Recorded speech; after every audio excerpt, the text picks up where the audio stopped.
Ben, boa noite. Antes de cousa ninguna, darle a benvida a todos e a todas para reincorporarnos a estes períodos de encontro con cultura e con outra problemática da nosa actualidade que fan a base destes encontros de todos nós, tanto dos socios e das socias como de aqueles amigos e amigas e xente que nos ven a escutar e a participar nos debates e nos coloquios que son a esencia deste Ateneo. Hoxe, despois deste período do verán, do Ateneo que funciona desde o outono hasta a finais da primavera, imos iniciado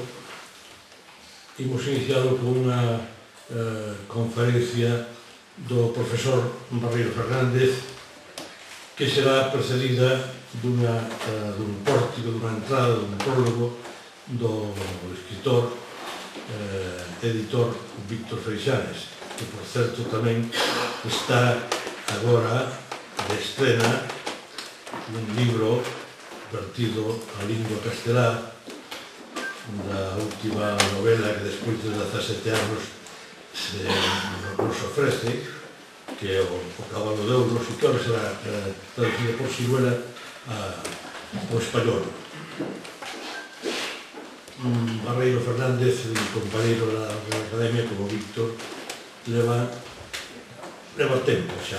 Antes falábamos aquí, preguntoulle Freixanes canto tempo levaba darredor do tema da investigación alrededor de Murguía. El dixo que sobre uns 5 anos, o mellor é máis. O libro, desde logo, representa unha revisión absolutamente rigurosa e meticulosa deste personaxe histórico fundamental, hai que decirlo así, fundamental, como un pórtico polo cual había de entrar toda e de analizarse toda a nosa historia, tanto cultural como de tipo político e social. Ele foi a gran porta, o gran pórtico que nos trouxo o conocemento da nosa cultura e de todo, en realidad, o que somos agora, deste país que a veces nós mesmos somos o que pequeñecemos, que temos a cousa de que os gallegos non miramos moito polo noso. A verdade é que non miramos moito polo noso. E ao non mirar moito polo noso, pois veñen outros que incluso chegan a decir casi que son anteriores que nós. A mí me gusta neste caso recordar sempre unha cousa.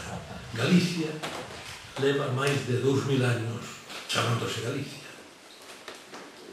Foi cando os romanos chegaron a esta terra e fixeron a unificación dos povos que había por aquí dispersos, con variantes lingüísticas, etc., toda a procedencia europea e céltica, fixeron, chamaronlle aquelo, había unha tribu que eran os calaicos, entón, eles fixeron este aquelo a toda Galicia. O sea, por tanto, Galicia leva máis de 2000 anos chamándose así.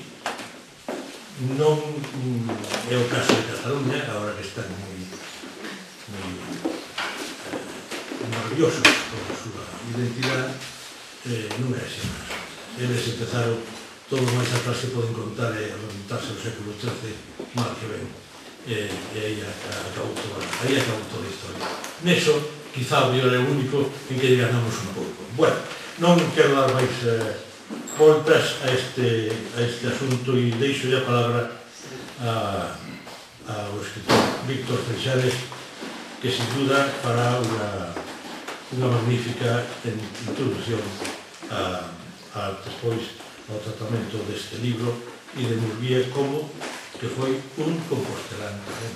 O sea, aquí, neste aspecto que tratamos da sociedade de Compostela, Murguía foi un gran personaxe tamén de Compostela, que cambia incluso cambia de novo, que veo desde a súa casa, que tamén nos dirá que a casa en que se ten a placa de Murguía non é a casa que vive Murguía, sino que el fala de que o neno veía desde unha ventana da casa viu, cando nos preguntou, me chegaban os soldados cando a revolta de 1846. Mais nada, pois, ten a palabra o noso amigo e escritor Víctor Freixanes. Moitas grazas, presidente, moitas grazas a todos vostedes, moi boas tardes. Pídeme que presente a Xosé Ramón Barreiro e a mí pareceme unha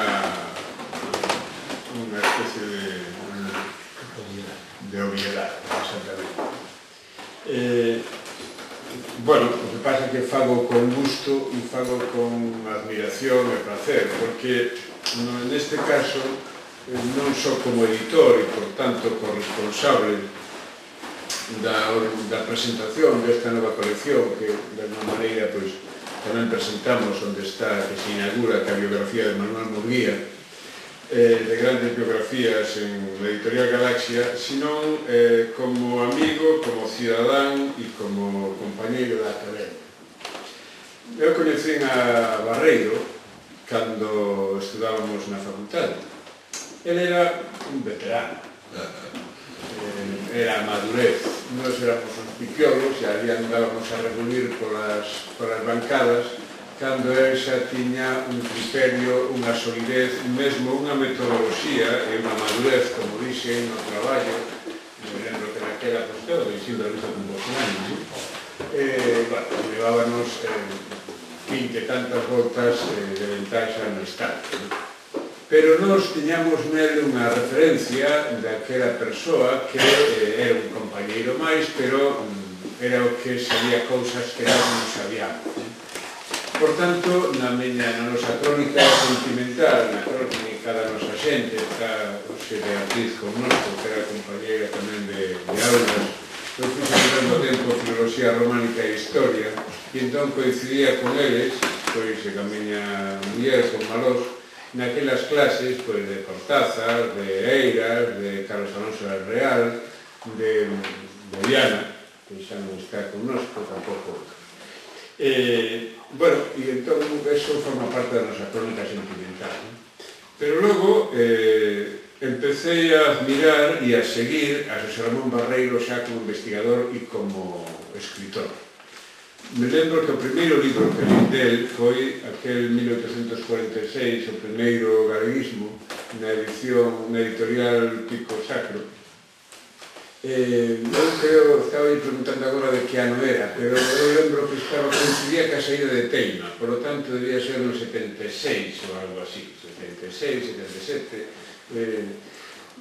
Foi un libro para min moi deslumbrante, sobre todo porque non só abordaba as orixes do pensamento da identidade galega e do discurso que podemos retrotraer aos ilustrados, de empezar a pensar este país como unha unidade de reflexión, como unha unidade de intereses, como un proxecto de futuro compartido e tamén como un problema que doe compartido, e que ven da tradición dos ilustrados, basicamente, pero que se formaliza ou que se materializa nun movimento social, económico, de pensamento político alrededor disso que se chamou en 1846 e que na mitoloxía do galeguismo está referenciado como os mártires de Carral.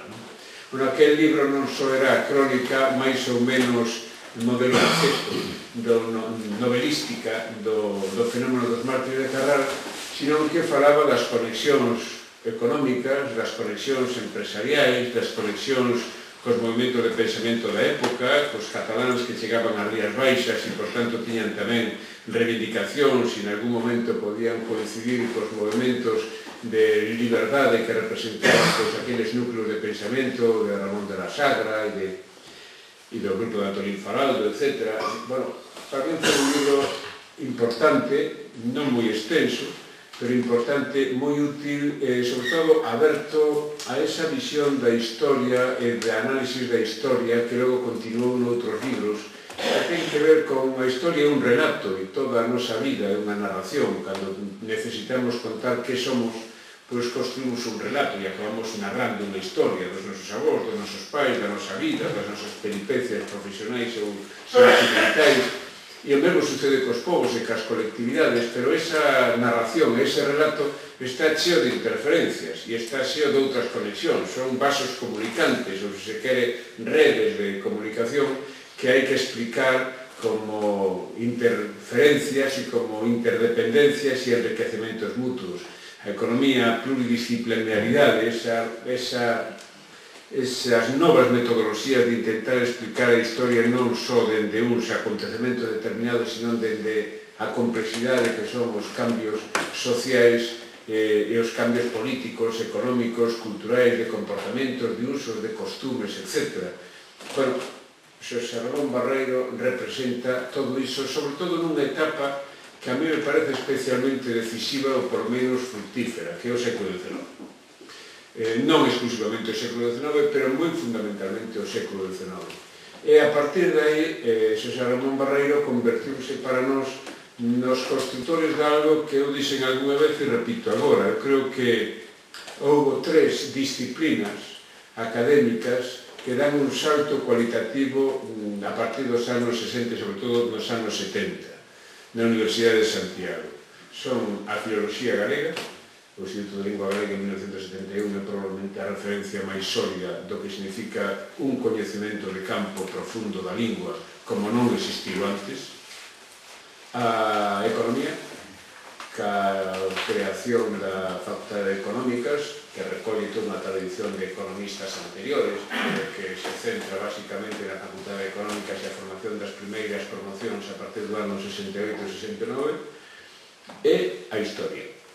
A Facultade de Historia e a historiografía galega, as metodoloxías no estudo da historia, o coñecemento da historia dá un salto cualitativo enorme nesa época, con mestres que poñen as bases, pero cunha nova xeración da que forma parte de xeitos abranceiros e Ramón Barreiro. Por tanto, o coñecemento da nosa memoria histórica e do que iso significa, sobre todo nesa etapa do XIX, Barreiro Fernández é unha autoridade, e está aí. E despois hai unha terceira dimensión que eu quería salientar nesta mesa e que en certa medida ten tamén que ver ca conferencia que os imos escoitar, a súa dimensión como home das institucións. E moi fundamentalmente da Real Academia Galega.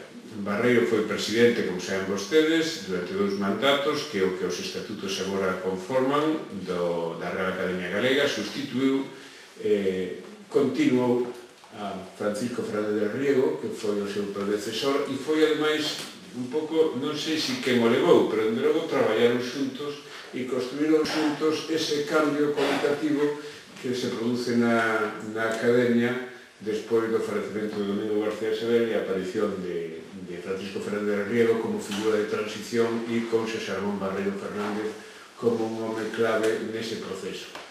Non é cousa de falar agora, pero podo decir que os procesos de modernización que a Real Academia Galega viviu nos últimos anos, procesos de modernización e de actualización dende os novos estatutos hasta a dotación de recursos e de organización de traballo dentro da Academia, aínda que iso sempre é un algo dinámico, vivo e que está en proceso de transformación permanente porque hai necesidades novas que aparecen de cote, pois a figura de Xosé Ramón Barreiro é fundamental. E ese capítulo todos os compañeros o recoñecemos e agradecemos especialmente, sobre todo pola dedicación. Claro, cando Xosé Ramón Barreiro nos presenta a Manuel Murguía, de repente era o primeiro presidente da Academia, era a Academia, e era o noso presidente que saía, e que cerraba un ciclo. Por tanto, era un libro da institución. E, ademais, era un libro que non é somente un artigo dun experto que leva moito tempo traballando as interioridades do século XIX, sino que era moitos anos de estudo, de curiosidade e de investigación. Nunca se sabe cando empezan os libros, porque eu creo que os libros van dentro de un durante moito tempo, teñen etapas de que veñen á superficie e outras que se quedan debaixo, e case son como teimas ou obsesións que están aí detrás e que logo un saca a superficie nun momento determinado. Preguntaba, e canto tempo levas con el? A redacción 3 anos ou 4.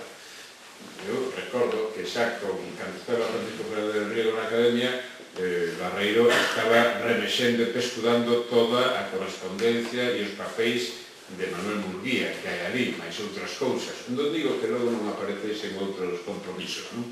Pero o que si é certo é que esa curiosidade polo personaxe e polo intramundo que rodea a Murguía e a todo o resurgimento antes de os compañeros do Ateneo das figuras dos editores.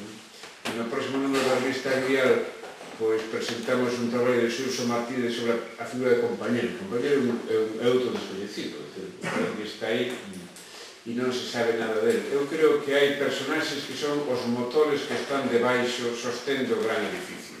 É certo que Rosalía é a grande figura histórica do noso país e además é un orgullo e que a nosa cultura, non coñezo outra cultura no mundo que pode decir que a primeira muller que a primeira bandeira que levanta a dignidade é unha muller, é Rosalía de Castro. Incluso na Idade Media, na profunda Idade Media, cando ainda non se escribía en galego, e ainda se falaba, bueno, seguramente se falaban moitas cousas, pero cando na lingua culta descrita era o latín, temos outra muller que é Shelley. Por tanto, este é un país que ten dous referencias femeninas históricas moi importantes para construir o seu discurso histórico. Pero, igual que sería esa frase, seguramente, bueno, tópica, de que detrás de todo home hai unha gran muller, eu atreveríame a decir tamén que detrás dunha gran muller, pois, ás veces, hai un gran home.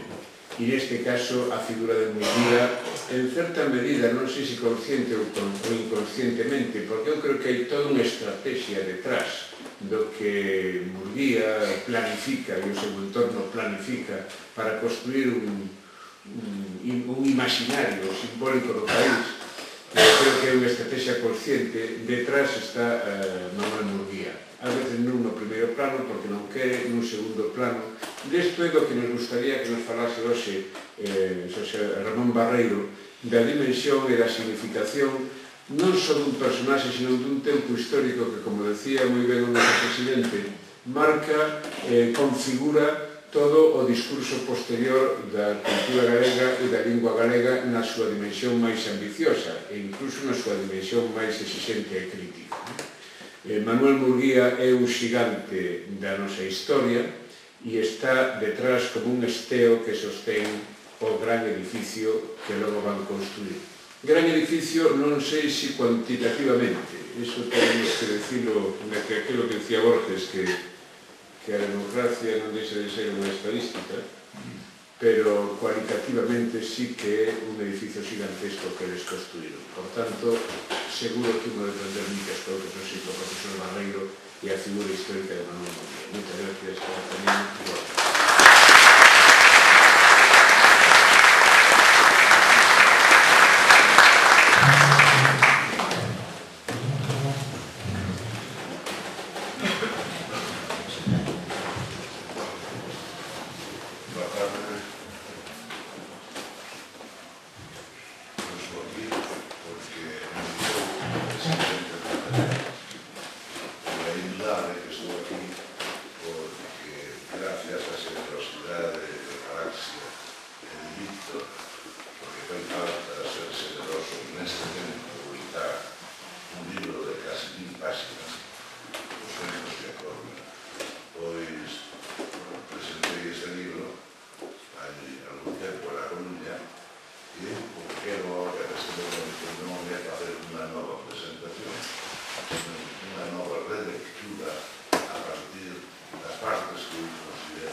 Sentí como unha especie de sotil terror.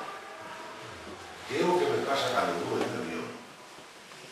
E cando de repente o avión que te está mostrando esos inmensos horizontes, sin montañas, o ceo aberto, de repente o avión baixa e queda entre nubes.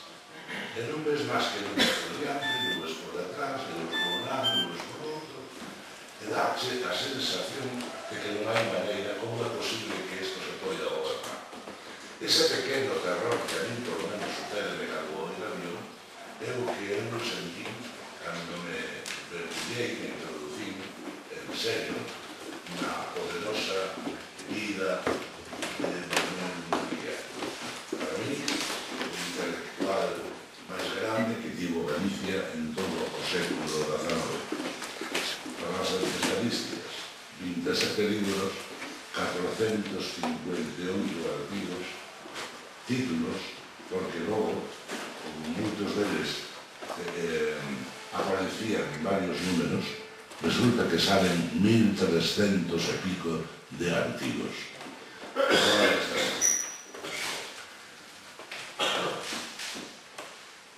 Bernard Murguía, diríamos, como situamos sociolóxicamente? Era fillo de un boticario,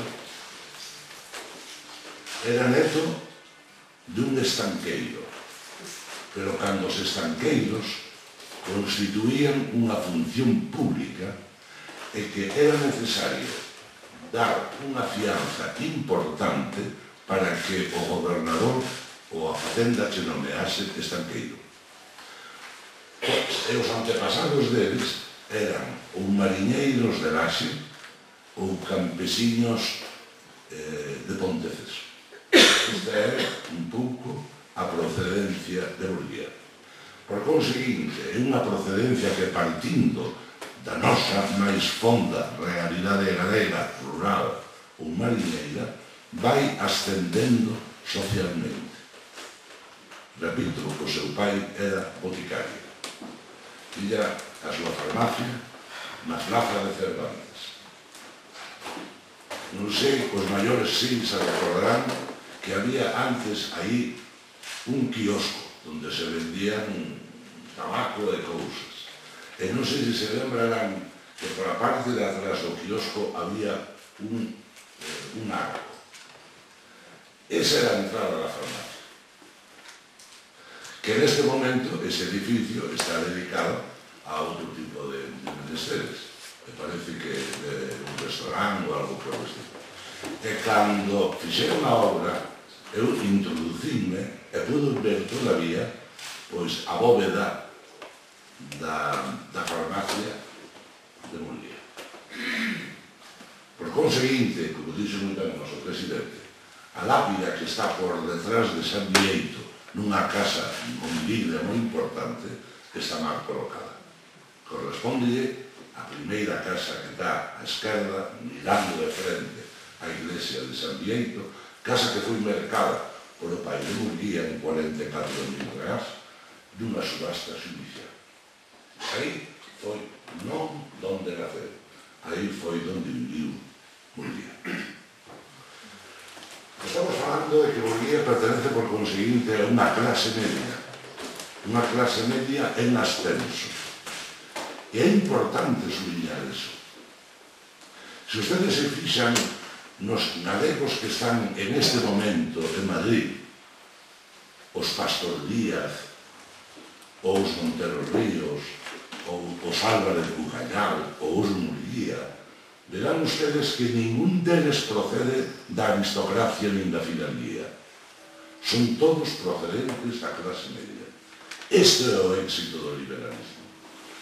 O liberalismo foi capaz, aparte de facer unha constitución, aparte de crear un sistema político con partidos políticos, foi capaz de crear un mercado de traballo que xa non estaba monopolizado pola aristocracia. O sangue sucede agora o mérito, e son xente procedente da clase media os que realmente empezan a ocupar do novo Estado, da nova administración. Aí é onde se introduce Murguía, clase media e por conseguinte persona con gran mérito, porque a súa incapacidade intelectual era moi grande.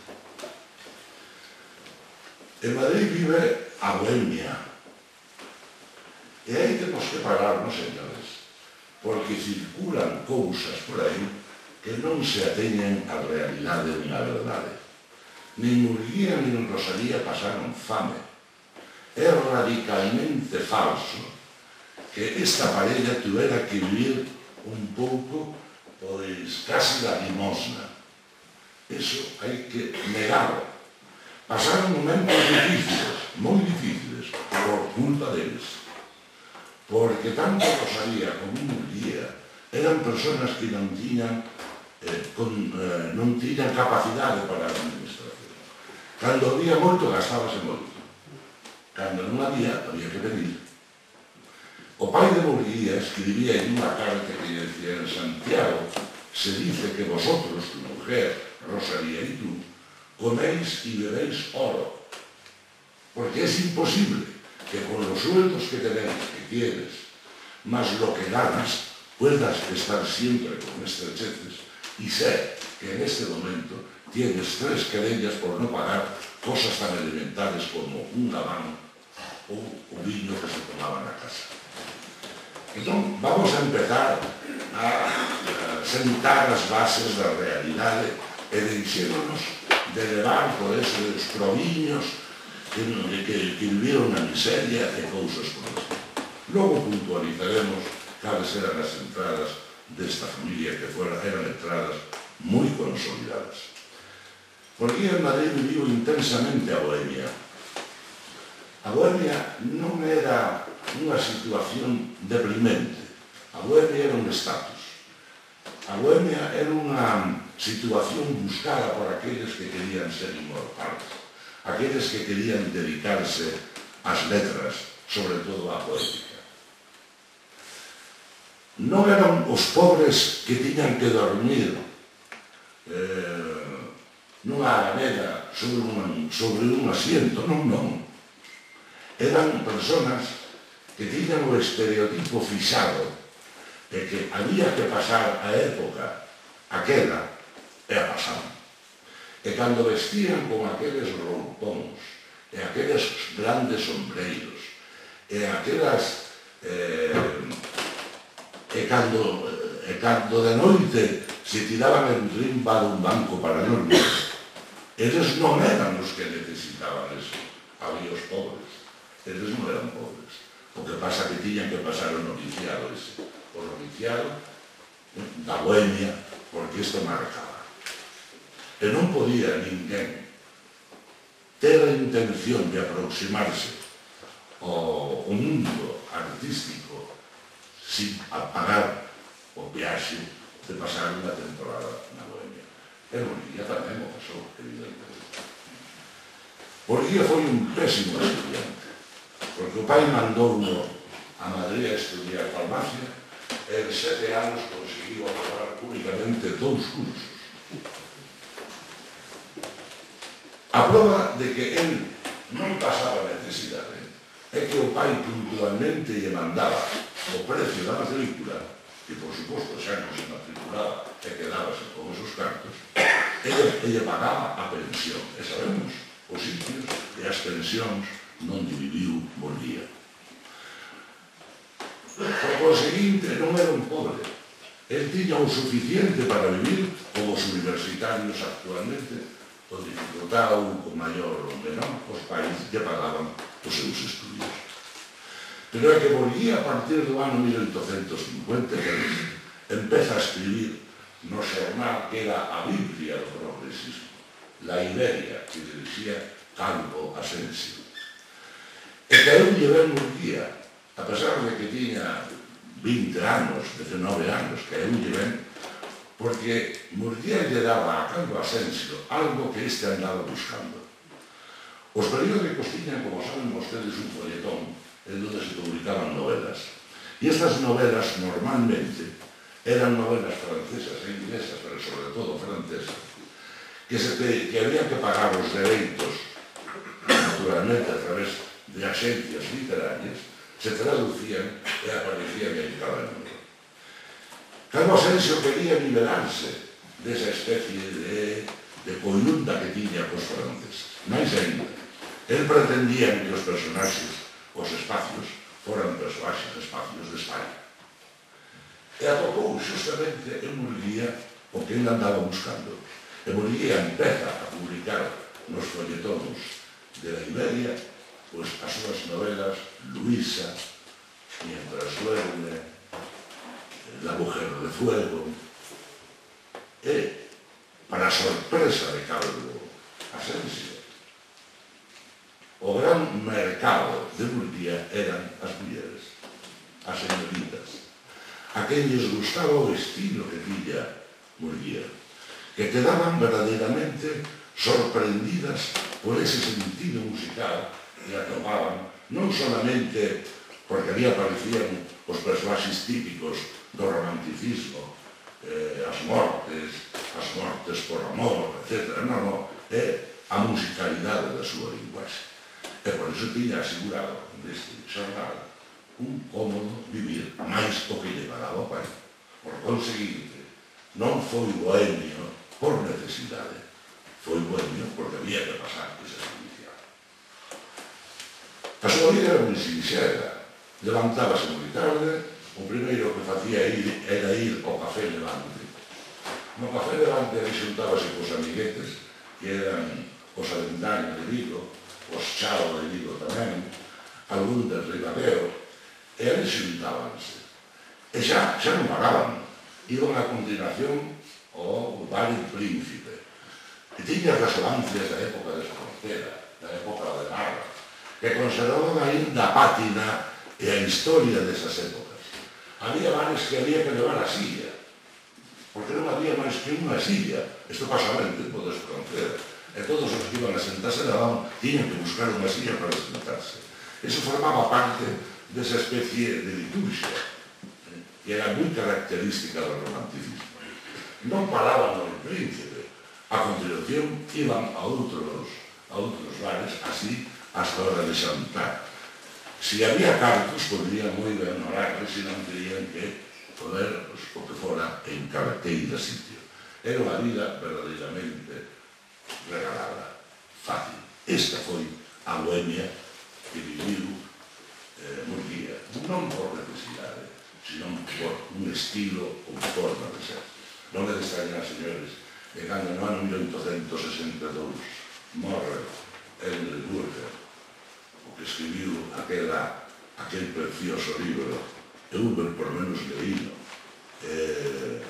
da bohemia, recordando e lembrando o que ele había vivido. Era un libro de cabeceira de Murguía, que escribiu nun periódico de Nova York, da correspondencia de Nova York, unha crónica fermosísima, en donde decía que por fin os franceses reconocían quen fora este home e destacaba que o seu paradeito fora acompañado de máis de 500 universitarios da Sorbona, el que sempre fora despreciado. E seguramente como un epitafio en honra de Burger, el recolle unha poesía que sin duda sabía de memoria porque a toma en francés. E cando di, muerte, ven a buscarme cuando quieras.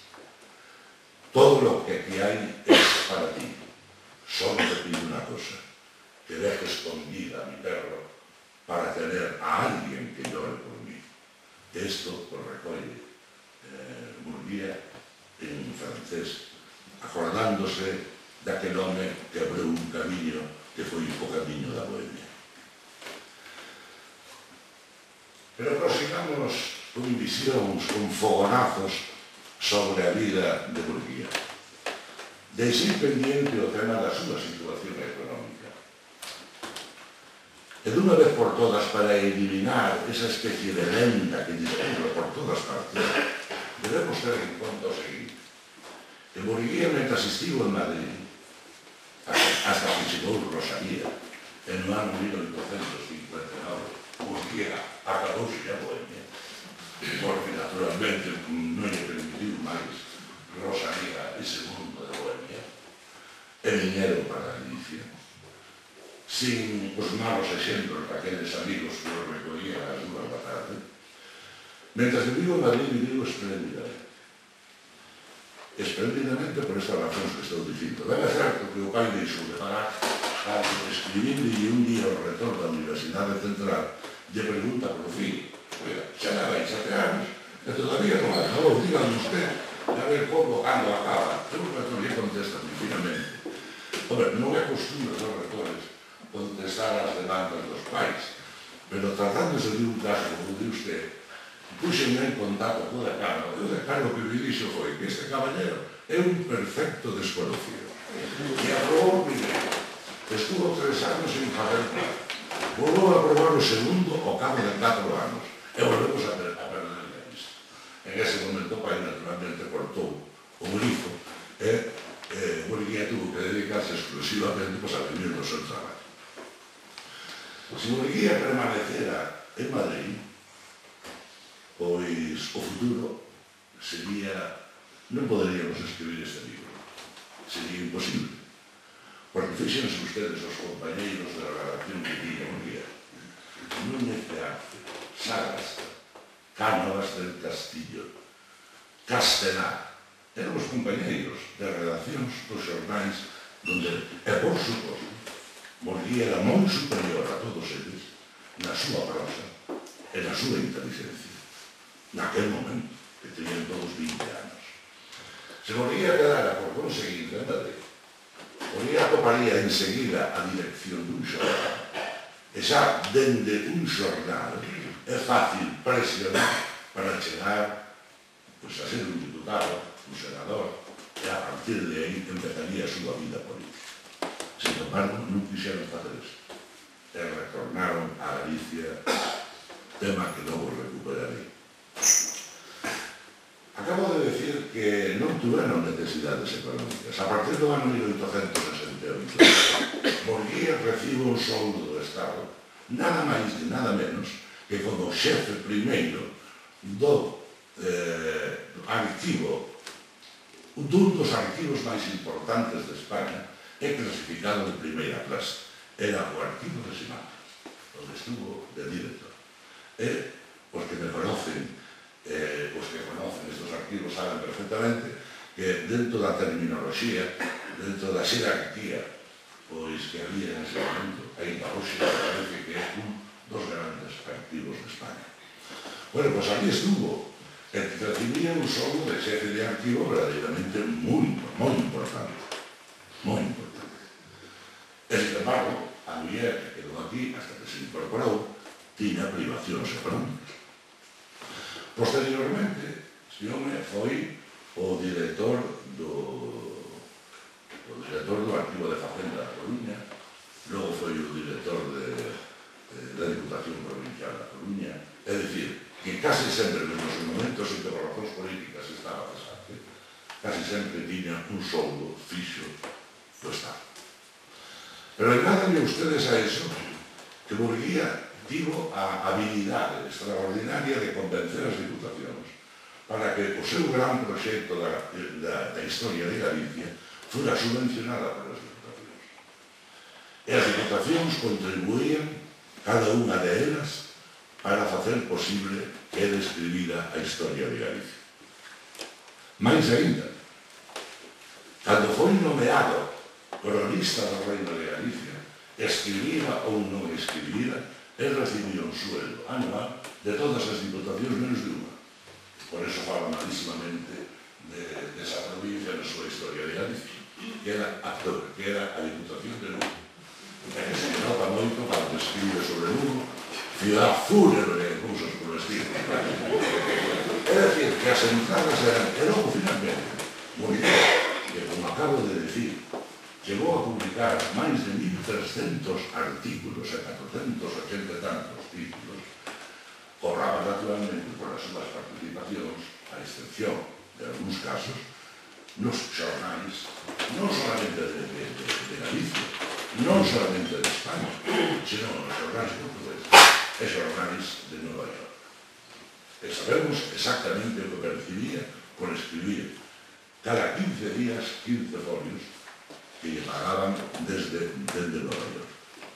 É dicir, que non hai razón para pensar que tiveran que vivir miserablemente ou moi mal. E, sin embargo, nin Rosalía nin Murguía tiveron nunca unha casa. Nin Rosalía nin Murguía foron capaces de ter un piso. Nunca. Foron incapaces de poder invitar a ninguén a súa casa, cousa que era frecuentísima socialmente en aquel momento, sobre todo eles que eran xa personas insignificadas, seguramente por a vergonza que tiñan de que aquelas casas onde vivían eran casas máis ben destarfaladas. E por eso non existían as invitacións hasta que, cando deixas de existir a varias invitacións, por suposto, non se invitan máis. Que pasa? Como se explica todo eso? E todo explícase porque tanto Rosalía como él eran personas que cando tiñan campos ya estaban sin control. Eles vivían unha especie de mesianismo. O mesianismo que consiste en supoñer que sempre se arreglarán as situacións. E, ademais, tiveron suerte. Un dos momentos máis terribles para eles económicamente, un Murguía que tiña 3 demandas, 3 querellas por impagos, que querellas por impagos. O pai escribe e di: se eu morrera pronto, salvábaste porque a miña herencia queda unha parte para ti. E morrera jamás. Por cual se poden ustedes imaginar. Mais, a gastar máis todavía. Uniron a herencia do pai, que era moi importante, sobre todo no lugar de Luci, no Ulla, que era íntegro da familia, e que quedou a él, o puliron en cuestión de nada. Volveron as andadas. Rosalía era certamente moi mala administradora, pero pensamos que vivía en un nivel tamén importante. Cando podían, a situación era boa, había 3 muchachas a casa. Pensarán ustedes que naturalmente, muchachas daquela non era como hoxe, pero non se estaban por la comida solo. As muchachas cobraban, e se daban a 3. Nas situacións límites, unha, pero nunca se quedaron sin servicio doméstico. Non podemos esquecer que eles non perdían ir a Caldas ou donde hubiera balneario un mesiño. Eso hai que pagarlo. E o último mes de agosto o pasaban íntegramente na playa de Vila García, ou por aquilo que se chamaba Compostela, ou porque lle gustaba moito a agua de Vila García. Pero recordan ustedes que cando describen o día a morte da súa muller, justamente acababan de vir de Vila García. É dicir, logo estaban os postos elevadísimos dos libros que marcaban. E unha biblioteca verdadeiramente extraordinaria, en temas como a antropoloxía, era a máis importante do momento de Galicia. E tamén Rosalía gastaba moito, logo están as enfermedades de Rosalía. É dicir, todo este conxunto de cousas, seguramente sin necesidade de chegar a algo que eu insinúo no libro de que eu sei como mellor non escribía, de que como mellor el xogaba moito. Sin necesidade de chegar a eso, bastaba a arbitrariedade da súa xestión para explicar a mala situación. E recordo que se le quedou algo na entrada da ficha, que procedía nada máis e nada menos que do Centro Galego de Cuba. E o Centro Galego de Cuba lle pasaba mensualmente unha cantidade que sería suficiente para unha familia, diríamos, normal.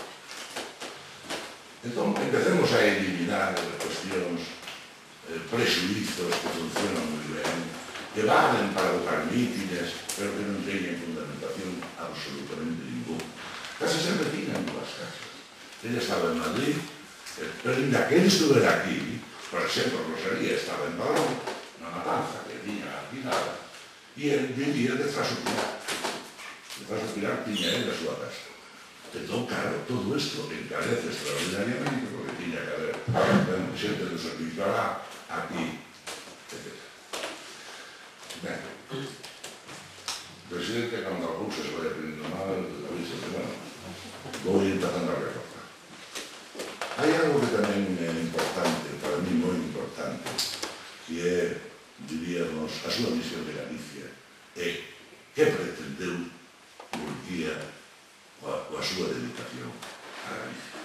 Porque é curioso que se exceptuamos 10 artigos que pro pan e lucrando escribiu cando era estudiante, todo o demais non hai un só artigo que non se refira a Galicia, nin un só libro que non se centre en Galicia. Eso é unha absoluta infidelidade. Pois ben, Murguía, cando ainda está en Madrid e escribe en la Oliva de Vigo, ten unhas frases moi duras contra a intelectualidade galega. Ele acusa duramente os poetas porque en lugar de beber das fontes literarias do povo, siguen copiando os metros, a métrica, pero sobre todo as ideas españolas. Ele acusa aos músicos galegos de non ser capaces de atopar esa melodía típicamente nosa que está aí, que funciona, que dá sentido a moitas voces e a moitas cantigas. E ele nos acusa de que por non ser capaces, ni siquiera foron capaces de facer un himno da súa patria. Isto escribe nos anos 1854, con 18 ou 19 anos. É dicir, el participa, en certa maneira, da idea romántica de que non somos políticos os que teñen que traernos a redención a este país. A redención virá diríamos, nas palabras dos poetas, na música dos nosos músicos. Estos son os que teñen que traer e levantar e erguer un pobo. Mais tarde, explícanos cando se fai calvinista. Alguén, sin idea, escribiu que ele fixose calvinista na casa dos Avendaño. Os Avendaño era unha casa de galegos en Madrid, donde se falaba o galego, o que explica que ele dedicara a Elina o poema en galego, na casa esa falabase galego entre eles, evidentemente. E di que ele era un aprendeu. Evidentemente que ele e os seus amigos iban a casa a esta casa, pero en primeiro lugar por ver a Elina, que era unha das mulleres máis fermosas daquel Madrid, e en segundo lugar para comer, porque certamente todas as tertulias remataban cunha merenda, que parece ser que era suculenta. Por a mesma razón que iban, pois, a tertulia que cruzaba Villamil, etc. Falando desto de como os poetas aproveitaban as tertulias literarias, non quero esquecerme de ler o que escribiu un poeta que moi mala daba, que era Manuel del Palacio, que escribiu mal de todo o mundo, e falaba mal de todo o mundo. Era feito ser un poeta, diríamos, casi áulico, roja de togores,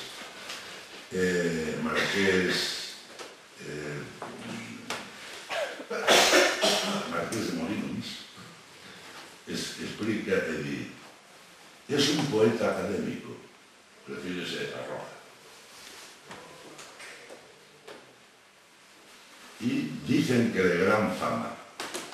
Yo sé que los que lo elogian suelen comer en su casa. Eso era frecuente, ¿no?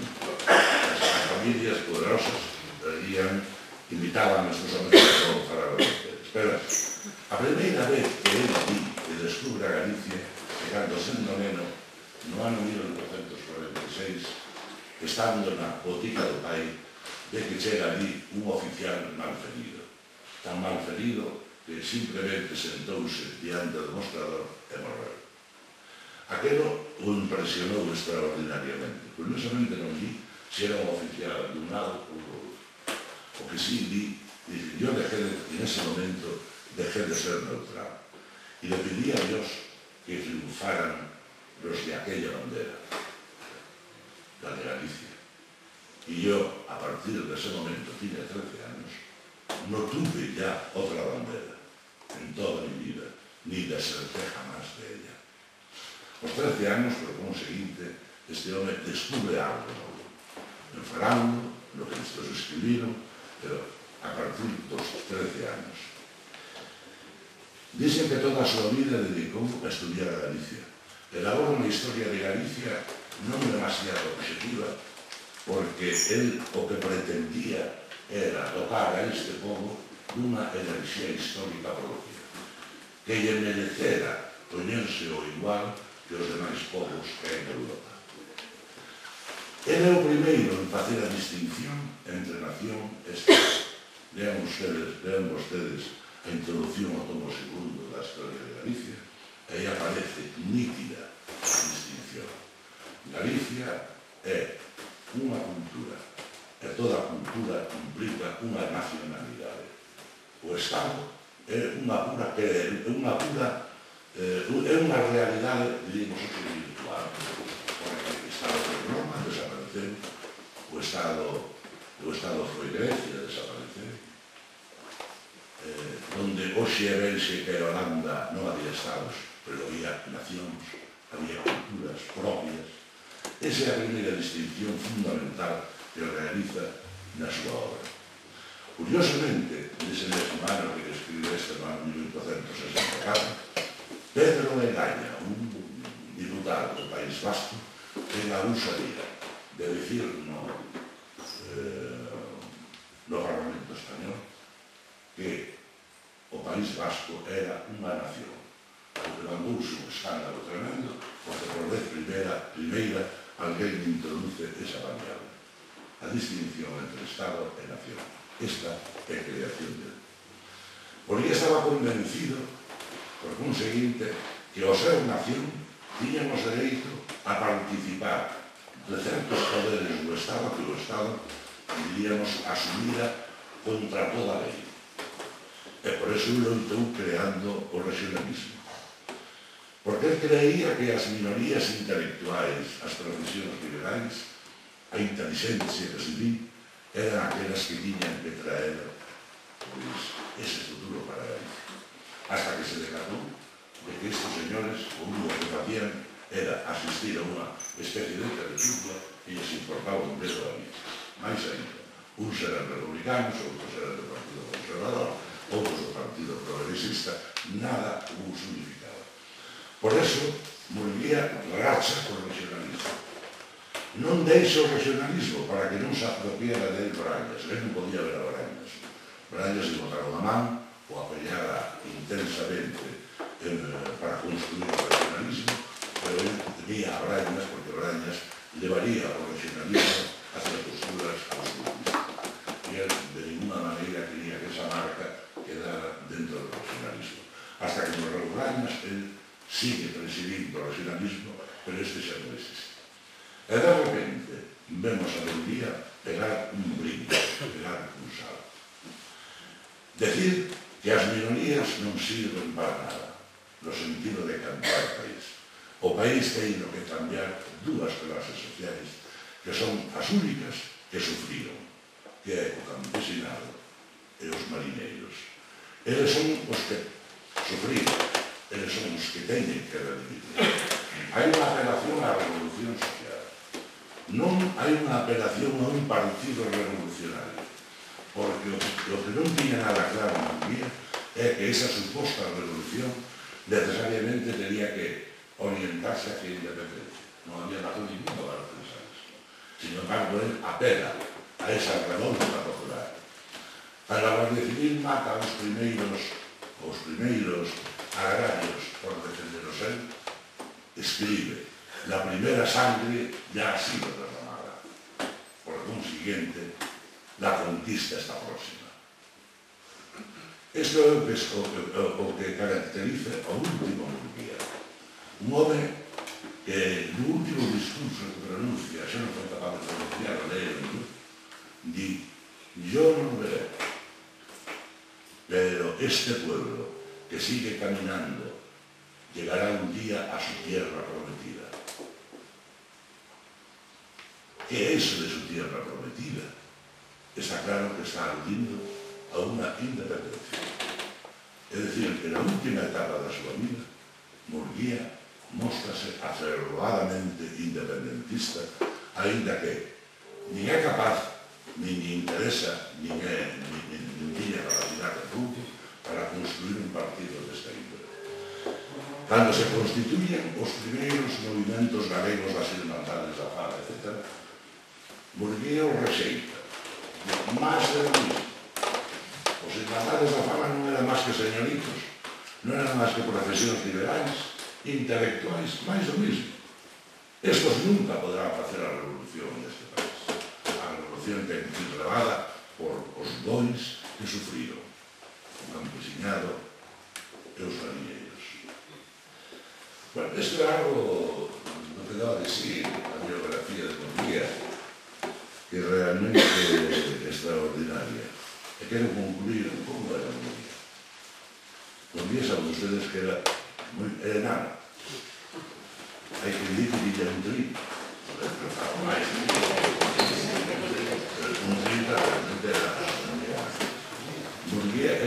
persoa que era un glotón tremendo, era un podellón. E temos testimonios que eu acabo de ler unha carta que lle dirixiron a Peinador, un revista, e dixo, onde estuve comendo co Curía? Ele estaba metido comendo o seu dique comía, que estaba comendo. E un ao lado dejou preguntarlle cousas, non quería ni contestar. Hasta que se cabreu, e dixo, deixe comer. Porque eu, se queres as preguntas, contestarei os outro momento. Alberto Unisua, que conoceu moi ben, di que de neno el paseaba como vivía, collida da mano, levaba por toda a Coruña Vella, asomaban a mar e explicaba de onde viniera Breogán. Pasaban logo diante por la Real Academia e dicía, aí vive ella, a condesa de Parrabazán, aí vive ella cando está en Madrid. E remataban sempre unha dulcería, dicía, hinchábamos os dous a rasteras. Era así, era un home moi polémico. Toda a súa vida tivo moitas polémicas. Se a polémica era de altura, ele utilizaba unha dialéctica sutil. A súa enorme cultura o facía invencible. Cando a polémica era basta, ele sabía ser máis vasto que a polémica que ten con Pablo Bazán é unha auténtica vergonza. Aí sai para fora o Murguía máis ruín, o Murguía para min máis deleznable. Tuvo moitos enemigos na vida e moitos admiradores. Penso que non tuvo ningún amigo. Cando morre de Tabanci, o despide, dicirle, adeus meu amigo en galego, meu amigo, xa pasamos xuntos un longo treito. Pero era, él ofrecía a amistade a Tabanci, non eran amigos.